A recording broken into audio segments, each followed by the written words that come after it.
aussi ça que beaucoup, aujourd'hui, ont pu constater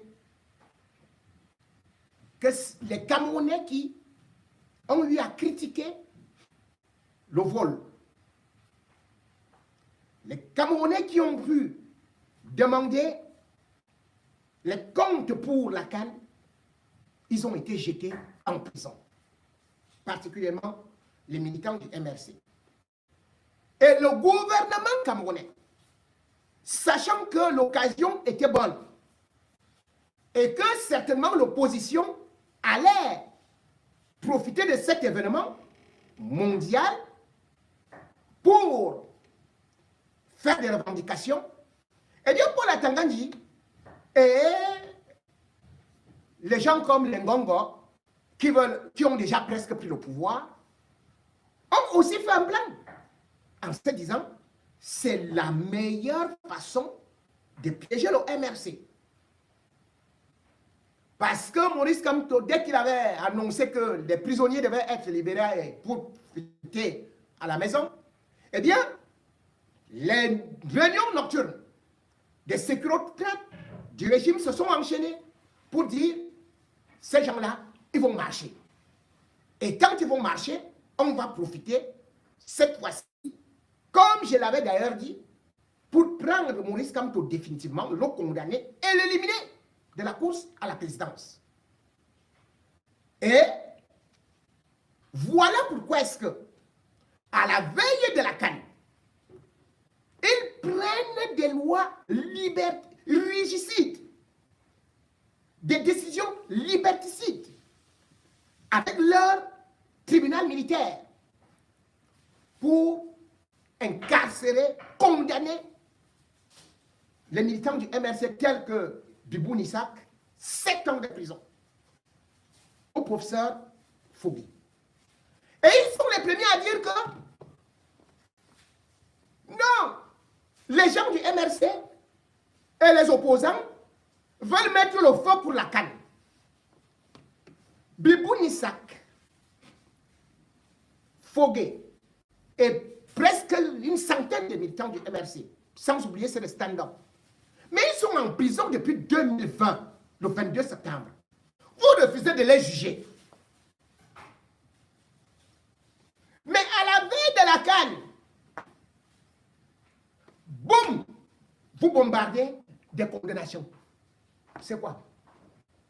Ce n'est pas un piège. Ce n'est pas une provocation. Vous donnez 7 ans aux gens qui n'ont rien cassé.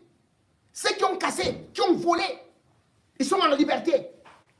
Et c'est les auteurs justement des vols qui les condamnent. Et l'objectif c'était quoi? C'était piéger Maurice Kamto. Mais qu'est-ce que Maurice Kamto a donc fait? Maurice Kamto a sorti un communiqué en disant que justement, il n'autorisait pas les cadres de MRC, que ce soit du Cameroun, de la diaspora, à dire des propos désobligeants par rapport à la CAN. Eh bien, ils ont été immédiatement déstabilisés. Puisque avant ce communiqué, que ce soit chez Kamto ou chez les Albert Zongan et consorts, ils avaient déjà fait des repérages. Et d'ailleurs, avant-hier, un autre policier, un commissaire, était devant la maison de Albert Zongan, d'abord à 5 heures, puis à midi, et puis vers minuit. Il prenait position pour les récupérer. Parce qu'une marche avait été annoncée par, bien évidemment, le vaillant Nietzsche du SDF. Mais il se disait que Nietzsche n'est qu'un paravent, selon les renseignements de Benjamin et de toutes les façons, puisqu'il savait que le MRC va sortir. Donc, on va dire que le MRC a fait quelque chose. Et ils ont recruté quelques bandits qui devaient faire de la casse pendant la manifestation. Et dans cette casse, ils allaient donc dire que voilà le MLC, allez, on prend maintenant, le MLC c'est interdit au Cameroun, on prend son chef, on jette en prison les leaders, en prison et tout, c'est terminé, à Tangaji. Et maintenant, avec Ngongo, Chantal, ils peuvent actionner leur pouvoir, puisque aucune opposition ne sera prête. Il n'y aura personne. Mais la sortie de Maurice Kamto les a déstabilisés. Puisque déjà, vous vous rendez compte aujourd'hui, ils ne savaient plus quoi faire, ils attendaient. Ce n'est que jeudi, ce jeudi, que le sous-préfet, enfin, du 1er arrondissement, celui du 3e arrondissement, et puis du 5e arrondissement se rappelle pour dire que oh, la marche de l'honorable Nietzsche est interdite parce qu'il peut avoir trouble à l'ordre à la veille d'un grand événement. Parce que leur plan a échoué. Ils sont honteux et confus. Est-ce que vous savez même qu'hier, ils ont libéré 3 militants du MRC qui avaient déjà passé 15 mois en prison. Ils n'ont même pas été jugés. Enfin, ils ont été jugés parce qu'ils ont été condamnés. Mais on les libère sans les rejuger. Ils n'ont même pas... Vous condamnez les gens et vous les libérez. Et les autres sont en prison. Vous regardez ce régime-là et vous applaudissez. Et il y a Blaise Pascal qui disait en 1680,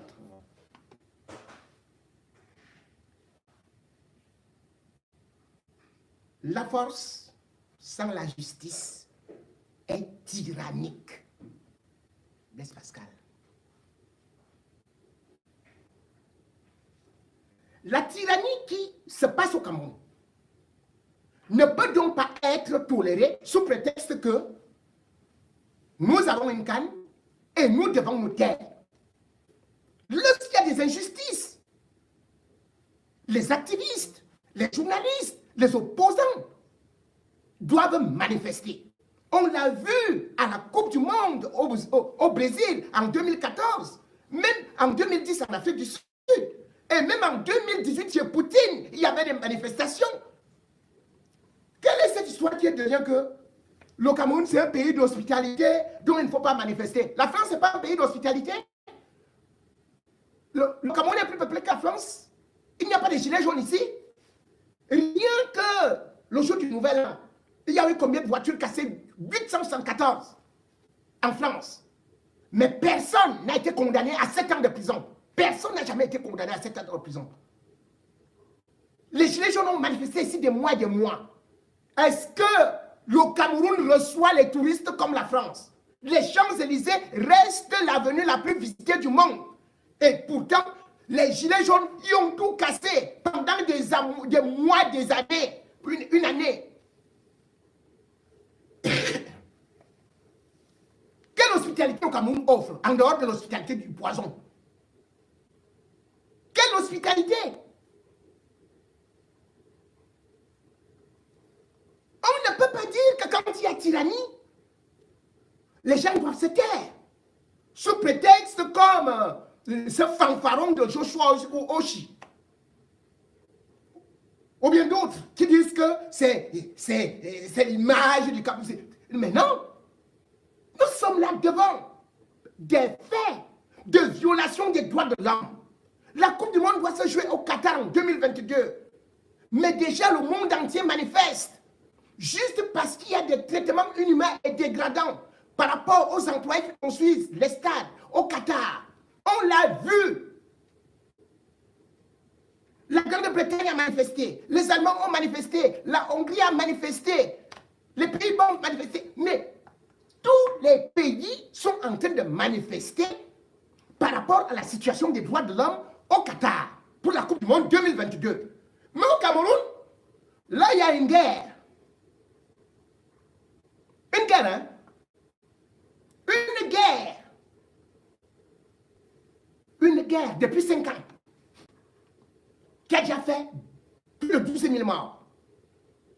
Des centaines de milliers de réfugiés à l'intérieur du territoire. Bref, 1 million et plus. On dit que problème ici. Au Cameroun, dans un pays où on prend tout un journaliste, Samuel Ouazizi, on l'assassine. On ne voit pas le corps. On nous dit, taisons-nous. Nos problèmes ne doivent pas concerner les autres. Ah bon? Mais quand il s'agit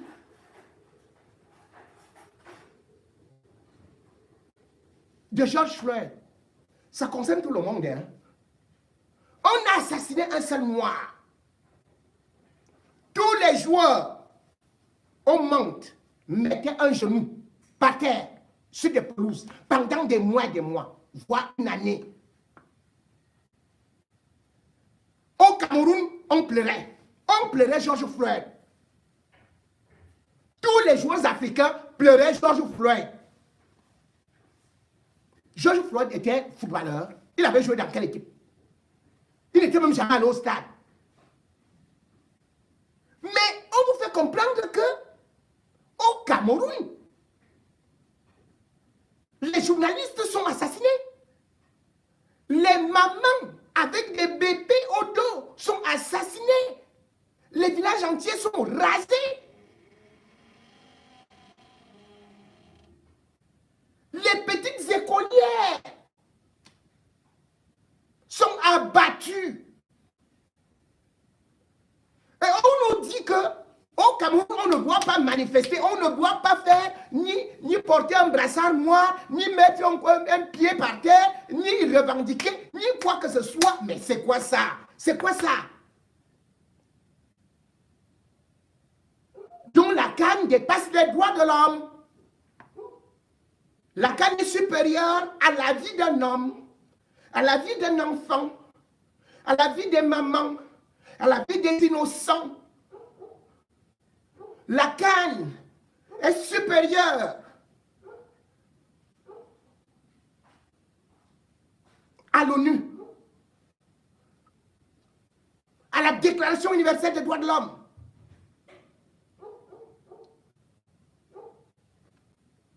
Que dit l'article 19 de la Déclaration universelle des droits de l'homme? N'y a-t-il pas de liberté d'expression? On dit qu'on ne doit pas porter critique, qu'on ne doit plus parler à cause de la CAN. On ne doit plus dire que l'eau est mauvaise. On ne doit plus dire que les Mousgoum et les Arabes choix s'entretuent. On ne doit pas dire que Paul Biya truque les élections.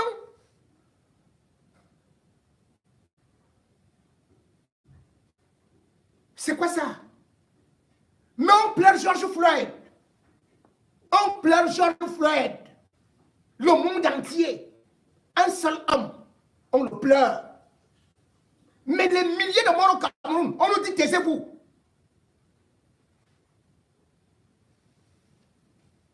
Que parce que nous sommes des animaux. Tout ce que nous valons, c'est le ballon, les jeux. C'est ça, on nous prend comme des animaux de cirque.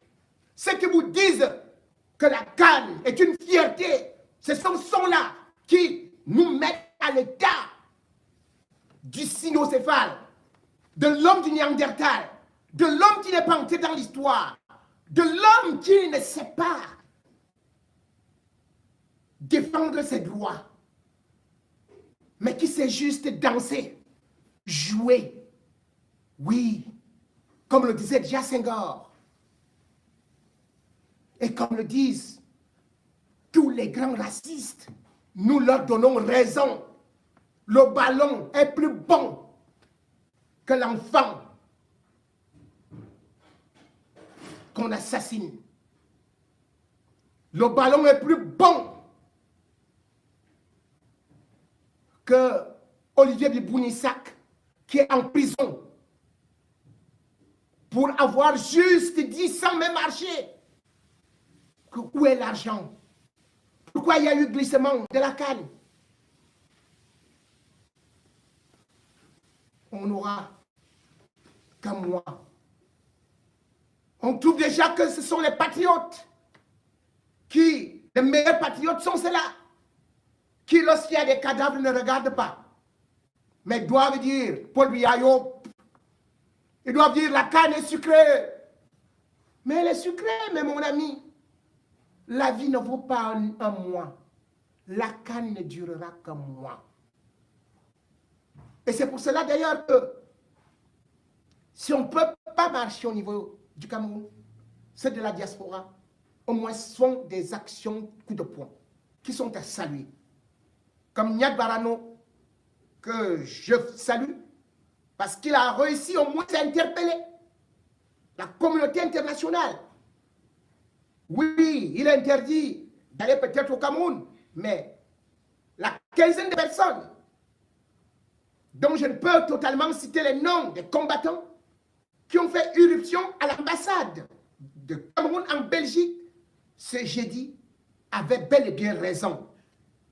On ne peut pas jouer sur des morts. On ne peut pas danser sur des morts. On ne peut pas se réjouir sur des morts. Même sur tous les stades du monde entier, lorsqu'il y a eu mort, on porte un brassard noir.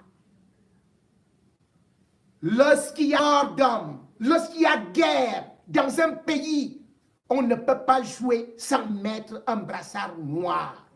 On ne peut pas jouer dans un pays où on a pris des gens pour mettre en prison juste pour leur opinion. Et on demande aux gens, taisez-vous. Et quand ils vont repartir, nous allons recommencer à faire notre bouillabaisse. C'est quoi ça?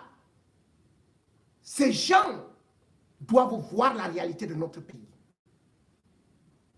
Ceux qui se sont aussi levés au niveau de l'ambassade, au niveau de l'Allemagne, pour aller taguer ou faire ceci ou revendiquer. J'en vois d'autres qui vont crier, oh, on a tagué les murs, on a mis la peinture rouge. Donc, pour vous, c'est plus grave de taguer un mur d'un immeuble acheté par Aïdjo. Et c'est rien du tout de prendre une arme et d'abattre des innocents.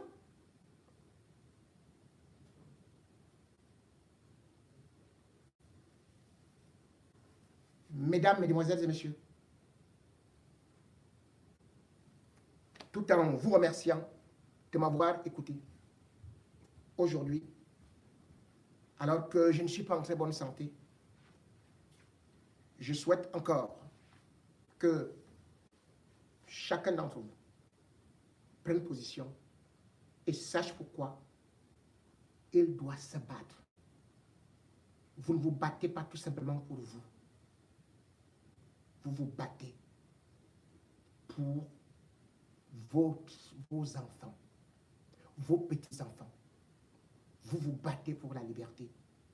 Vous vous battez pour que vous deveniez des vrais hommes de demain.